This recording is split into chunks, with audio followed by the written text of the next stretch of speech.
Bethsaida. There some people brought a blind man to Jesus and begged him to touch him.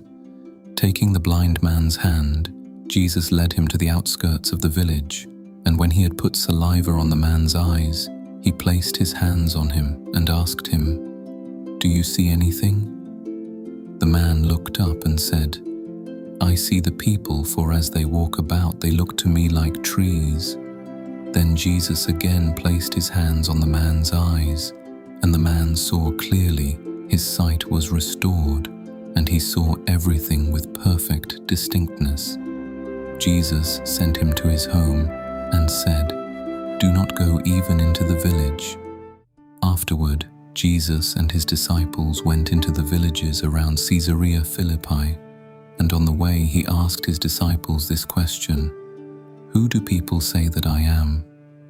"John the Baptist," they answered, "but others say Elijah, while others say one of the prophets." "But you," he asked, "who do you say that I am?" To this Peter replied, "You are the Christ." At which Jesus charged them not to say this about him to anyone. Then he began to teach them that the Son of Man must undergo much suffering, and that he must be rejected by the elders and the chief priests and the teachers of the law, and be put to death, and rise again after 3 days. He said all this quite openly, but Peter took Jesus aside and began to rebuke him. Jesus, however, turning around and seeing his disciples, rebuked Peter. "Out of my sight, Satan," he exclaimed, "for you look at things not as God does, but as people do."